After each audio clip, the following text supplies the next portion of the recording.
बढ़ेंगे, बात करेंगे थॉट ऑफ द डे की। जो आज का हमारा मोटिवेशनल पावरफुल थॉट है कि जीतना है तो लगातार प्रयास करते रहो। हमें से हर कोई चाहता है कि हम जीतें, हमें से हर कोई चाहता है कि हम सफलता प्राप्त करें, लेकिन उस सफलता को प्राप्त करने के लिए जो एक चीज हमें करनी पड़ती है वो लगातार निरंतर बिना थके प्रयास करना पड़ेगा।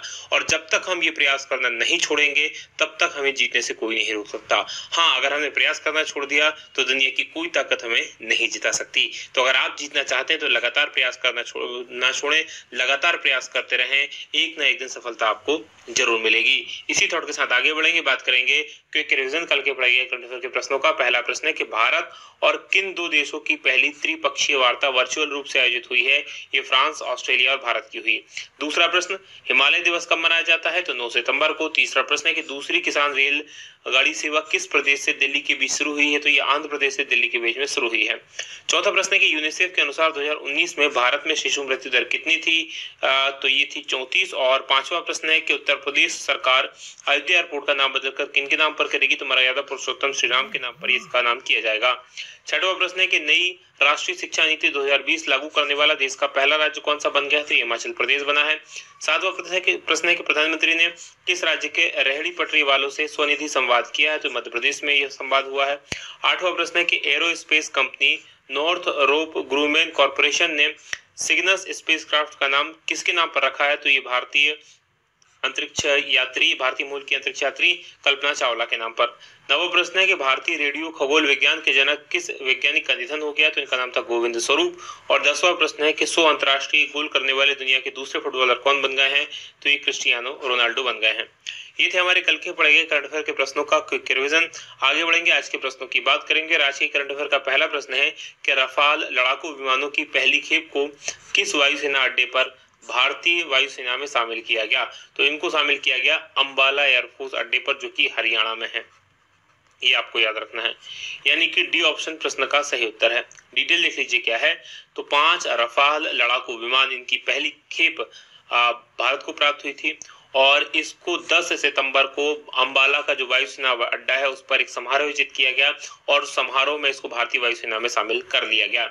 इस समारोह के दौरान जो भारत के रक्षा मंत्री राजनाथ सिंह वो उपस्थित थे और फ्रांस के सैन्य बलों की मंत्री हैं फ्लोरेंस पार्ली, वो भी उपस्थित थी। ये क्यों उपस्थित थी? क्योंकि राफेल जो विमान हमने खरीदा है वो फ्रांस की एक कंपनी है दसॉ, उससे खरीदा। तो ये आपको याद रखना है, ये फ्रांस की रक्षा मंत्री कह सकते हैं आप उनको, सैन्य बलों की मंत्री, वो भी यहाँ उपस्थित थी। 5 रफाल विमानों की जो पहली खेप थी भारत को 27 जुलाई को प्राप्त हुई थी और फ्रांस से अंबाला के इस वायुयान अड्डे पर पहुंची थी और यही इसको भारतीय वायुसेना में शामिल किया गया है। अब बात फ्रांस की करेंगे। यहाँ की राजधानी पेरिस है, राष्ट्रपति इमानुएल मैक्रो है और मुद्रा यहाँ की यूरो है। चलिए मैप में मैं आपको अब फ्रांस लिए चलता हूँ। तो जैसा कि आप स्क्रीन पर देख पा रहे हैं, हमारा भारत है और हमारे भारत से अगर आपको फ्रांस जाना है तो मूव करना पड़ेगा आपको पश्चिम में, उत्तर पश्चिम में एक्चुअल में। यहाँ पर देखेंगे ये यूरोप है और यूरोप में देखेंगे ये जो ग्रीन कलर का देश आपको दिखाई दे रहा है यही फ्रांस है। ये फ्रांस देश है जिसकी राजधानी यहाँ पर पेरिस आप देख पा रहे होंगे। और आसपास देश कौन से? तो नीचे की तरफ देखेंगे तो इस तरफ ये स्पेन है, स्पेन के और इन दोनों देशों के बीच में एक और छोटा सा देश है जिसका नाम एंडोरा है।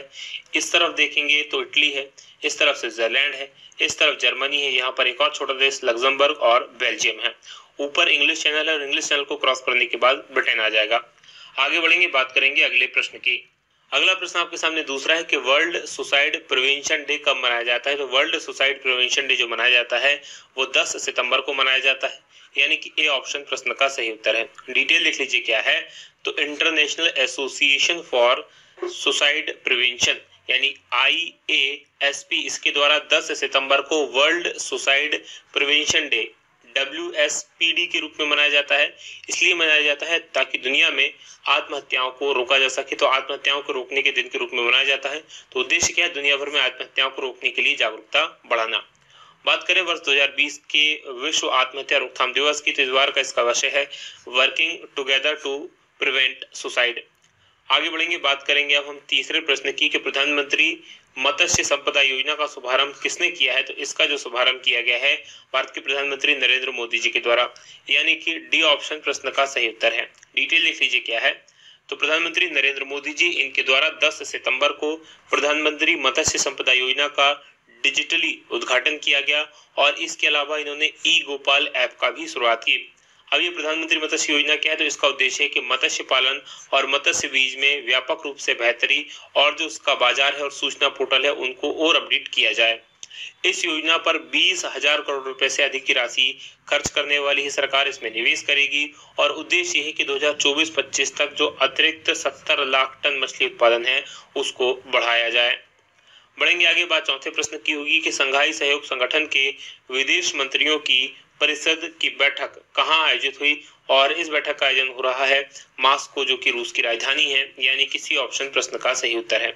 डिटेल लिख लीजिए क्या है, तो संघाई सहयोग संगठन SCO इसके विदेश मंत्रियों की परिषद की बैठक 10 सितंबर को मास्को जो कि रूस की राजधानी है आयोजित की गई और इस बैठक में चर्चा की गई कि आगामी जो शिखर सम्मेलन होना है उसकी तैयारियों पर और क्षेत्रीय और अंतर्राष्ट्रीय मुद्दों पर विचार विमर्श इस बैठक में विदेश मंत्रियों के द्वारा किया गया। भारत की तरफ से इस बैठक में भाग ले रहे थे भारत के विदेश मंत्री S जयशंकर, और भारत जो है वो संघाई सहयोग संगठन के शासन अध्यक्षों का जो शिखर सम्मेलन होने वाला है 29 और 30 नवंबर को नई दिल्ली में इसकी मेजबानी करेगा, ये आपको याद रखना है। बात करेंगे संघाई सहयोग संगठन की यानी SCO की, तो इसकी स्थापना 26 अप्रैल 1996 को हुई थी और मुख्यालय इसका बीजिंग में है। सचिव रशीद अलीमोव हैं और सदस्य देशों की बात करें तो चाइना, कजाकिस्तान, किर्गिस्तान, रूस, ताजिकिस्तान, उज्बेकिस्तान ये इसके पहले सदस्य थे। बाद में इसमें भारत और पाकिस्तान जुड़ गए हैं, तो भारत और पाकिस्तान भी इसके अब पूर्णकालिक सदस्य हैं। बात करेंगे पांचवें प्रश्न की कि पूर्वी एशियाई देशों के विदेश मंत्रियों की 10वीं शिखर बैठक में भारत से किसने हिस्सा लिया, तो इसमें भारत के जो विदेश राज्य मंत्री हैं वी मुरलीधरन इन्होंने हिस्सा लिया, यानी कि बी ऑप्शन प्रश्न का सही उत्तर है। डिटेल लिख लीजिए क्या है, तो विदेश राज्य मंत्री हैं वी मुरलीधरन, जबकि विदेश मंत्री कौन है, तो S जयशंकर। ये आपको याद रखना चाहिए कि विदेश मंत्री कौन है और विदेश राज्य मंत्री कौन है। तो S जयशंकर विदेश मंत्री हैं, विदेश राज्य मंत्री हैं वी मुरलीधरन। इन्होंने पूर्वी एशियाई देशों के विदेश मंत्रियों की एक 10वीं शिखर बैठक हुई थी उसमें भाग लिया और बैठक की अध्यक्षता की गई थी वियतनाम के उप प्रधानमंत्री और विदेश मंत्री के द्वारा। 15वीं वर्षगांठ पर यह बैठक आयोजित हुई थी और इस बैठक में पूर्वी एशिया शिखर बैठक मंच के नेतृत्व को मजबूत करने के उपाय पर चर्चा की गई कि आखिर इस पूरे मंच को किस प्रकार से और मजबूत किया जाए। बात छठवें प्रश्न की होगी कि नेशनल स्कूल ऑफ ड्रामा जो नई दिल्ली में स्थित है, इस स्कूल के या इस यूनिवर्सिटी के नए चेयरमैन कौन बने हैं, तो ये बने हैं परेश रावल, यानी कि बी ऑप्शन प्रश्न का सही उत्तर है। डिटेल लिख लीजिए क्या है, तो राष्ट्रपति हैं भारत के रामनाथ कोविंद, उनके द्वारा जो पूर्व लोकसभा सांसद रहे हैं और बॉलीवुड के अभिनेता परेश रावल, इनको नेशनल स्कूल ऑफ ड्रामा का नया चेयरमैन बनाया गया है और उन्हें मनोरंजन उद्योग में उत्कृष्ट योगदान के लिए 2014 में पद्मश्री से भी सम्मानित किया गया था। रावल की बात करें तो 1985 में एक फिल्म आई थी अर्जुन, उससे उनके करियर की शुरुआत हुई थी। नेशनल स्कूल ऑफ ड्रामा की बात करें तो नई दिल्ली में स्थित है और दुनिया के सबसे बड़े थिएटर प्रशिक्षण संस्थानों में से एक माना जाता है। संगीत नाटक एकेडमी के द्वारा उसे 1959 में स्थापित किया गया था, लेकिन बाद में 1975 में ये एक अलग स्वतंत्र संस्था के रूप में स्थापित हो गया। बात करेंगे सातवें प्रश्न की कि कौन सा बैंक हाल ही में जारी EASE ईज बैंकिंग सुधार सूचकांक 2.0 में पहले स्थान पर रहा है, तो इसमें पहले स्थान पर रहा है बैंक ऑफ बड़ौदा, यानी कि सी ऑप्शन प्रश्न का सही उत्तर है। डिटेल लिख लीजिए क्या है, तो बैंक ऑफ बड़ौदा हाल ही में जारी की गई थी ईज बैंकिंग सुधार सूचकांक 2.0, इसमें पहले स्थान पर रहा है और इस सूचकांक में भारतीय स्टेट बैंक और ओरिएंटल बैंक ऑफ कॉमर्स यानी OBC को दूसरा और तीसरा स्थान मिला है, यानी कि स्टेट बैंक इसमें नंबर 2 पर रहा है और OBC बैंक नंबर 3 पर रहा है। भारतीय बैंकिंग संघ यानी इंडियन बैंकिंग एसोसिएशन के द्वारा इस सूचकांक को तैयार किया जाता है और ईज का मतलब होता है enhanced access and service excellence. तो ये सूचकांक जो है 6 अलग अलग विषयों पर कम से कम 120 से ज्यादा उद्देश्य मैट्रिक होते हैं, तो उनके आधार पर इसको तैयार किया जाता है और सार्वजनिक क्षेत्र में बैंक का जो प्रदर्शन है उसको मापा जाता है। बात बैंक ऑफ बड़ौदा की करें तो इसकी स्थापना हुई थी 20 जुलाई 1908 को, मुख्यालय इसका बड़ोदरा में है और टैगलाइन है इंडियाज इंटरनेशनल बैंक। अभी हाल ही में इसमें देना बैंक और विजया बैंक को भी शामिल कर लिया गया है।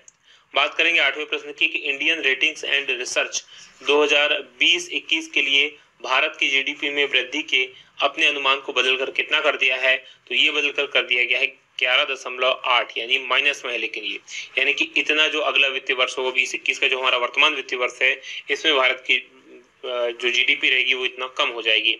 डिटेल लिख लीजिए क्या है, तो फिच रेटिंग्स की भारतीय शाखा इंडियन रेटिंग्स एंड रिसर्च ने जो वर्तमान वित्त वर्ष चल रहा है 2020-21, इसलिए लिए भारत का जो सकल घरेलू उत्पाद यानी जीडीपी में वृद्धि का जो अनुमान था उसको बदलकर -11.8 कर दिया है। यानी कि जो जीडीपी में हमारी वृद्धि होगी वो नकारात्मक होगी, यानी कि कोई वृद्धि नहीं होगी, जीडीपी कम होगी।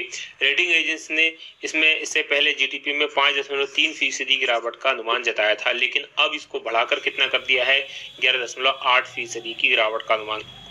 रेटिंग एजेंसी का अनुमान है कि अगले वित्त वर्ष यानी 2021-22 में भारतीय अर्थव्यवस्था 9.9% की वृद्धि दर्ज करेगी। बात 9वें प्रश्न की होगी कि किस देश के राष्ट्रपति को इजराइल यूएई शांति समझौते की मध्यस्थता के लिए 2021 के नोबेल शांति पुरस्कार के लिए नामित किया गया है। ये है अमेरिका के राष्ट्रपति, यानी कि ए ऑप्शन प्रश्न का सही उत्तर है। अब डिटेल देख लीजिए क्या है। तो संयुक्त राज्य अमेरिका के इस राष्ट्रपति हैं डोनाल्ड ट्रंप। इनको 2021 के लिए नोबेल शांति पुरस्कार के लिए नामित किया गया है, और ये नामित इसलिए किया गया है क्योंकि उन्होंने इजराइल यूएई शांति समझौते की मध्यस्थता उन्हें की थी। इस नोबेल शांति पुरस्कार के लिए डोनाल्ड ट्रंप का नामांकन किया है नॉर्वे की संसद के सदस्य टाइब्रिंग गेजेट के द्वारा। तो ये आपको याद रखना है, और इससे पहले भी गेजेट उनको नामित कर चुके हैं नोबेल शांति पुरस्कार के लिए, हालांकि इनको दिया नहीं गया है। यूएई और इजराइल ने अगस्त 2020 में संयुक्त राज्य अमेरिका के द्वारा मध्यस्थता किए जाने के बाद एक समझौता किया, और इसमें अपने संबंधियों को सामान्य करने के लिए सहमत हुए, एक दूसरे से राजनयिक संबंध स्थापित किए। बात 2021 की करें तो 2021 के नोबेल शांति पुरस्कार के लिए 318 उम्मीदवारों को और इसमें जो है नामांकित किया गया है। इनमें से 211 व्यक्ति हैं और 107 संगठन हैं। बात करें संयुक्त राज्य अमेरिका की तो राजधानी यहाँ की वॉशिंगटन डीसी है, राष्ट्रपति डोनाल्ड ट्रंप है, और मुद्रा यहाँ की अमेरिकी डॉलर है। चलिए मैप में मैं आपको अब अमेरिका लिए चलता हूँ। तो जैसा कि आप स्क्रीन पर देख पा रहे हैं, ये हमारा भारत है, और हमारे भारत से अगर आपको अमेरिका जाना है तो मूव करना पड़ेगा आपको पश्चिम में। आप देखेंगे ये भारत है, और भारत के जस्ट पीछे की तरफ स्थित है अमेरिका। यहाँ पर आप देख पा रहे होंगे ये अमेरिका है। इसकी राजधानी कहाँ है तो वॉशिंगटन डीसी इसकी राजधानी है। 50 राज्य हैं, और अमेरिका का एक राज्य यहाँ पर है जिसका नाम अलास्का है। ऊपर इसकी सीमा कनाडा के साथ में, और नीचे इसकी सीमा मैक्सिको के साथ में लगती है। आगे बढ़ेंगे, बात करेंगे अगले प्रश्न की। अगला प्रश्न 10वां है कि ऑल इंडिया टेनिस एसोसिएशन के नए अध्यक्ष के रूप में कौन चुने गए हैं, तो ये चुने गए हैं अनिल जैन, यानी कि डी ऑप्शन प्रश्न का सही उत्तर है। डिटेल लिख लीजिए क्या है। तो अखिल भारतीय टेनिस संघ यानी कि ऑल इंडिया टेनिस एसोसिएशन द्वारा अनिल जैन को अपने नए अध्यक्ष के रूप में चुना गया है, और अनिल धूपर इसी के महासचिव के रूप में इनको चुना गया है। भारत के डेविस कप कप्तान रोहित राजपाल, इनको 2024 तक के लिए 4 साल के कार्यकाल के लिए कोषाध्यक्ष चुना गया है। अनिल जैन जो है वो ऑल इंडिया टेनिस एसोसिएशन के अध्यक्ष के रूप में प्रवीण महाजन का स्थान लेंगे, जबकि धूपर जो है हिरणमय चटर्जी का स्थान लेंगे। ये था आज का हमारा करंट अफेयर। अब बात करेंगे कल के सवाल की। कल मैंने आपसे प्रश्न पूछा था कि राज्यों के ईज ऑफ बिजनेस रैंकिंग में प्रथम स्थान पर कौन सा राज्य है, तो इसमें पहले स्थान पर आंध्र प्रदेश है और दूसरे स्थान पर उत्तर प्रदेश है। आप में से बहुत सारे लोगों ने इसका सही उत्तर दिया। आज के सवाल की, आज का हमारा सवाल है कि 11वां इंद्र नेवी नौसेना अभ्यास भारत और किस देश के बीच बंगाल की खाड़ी में शुरू हुआ है, और किस देश के बीच में शुरू हुआ है, तो कमेंट करके आप ये जरूर बताइएगा। ये वीडियो कैसा लगा ये बताना मत भूलिएगा। आज की बात करेंगे यही समाप्त। आप लोगों का बहुत बहुत धन्यवाद। जय हिंद, जय भारत।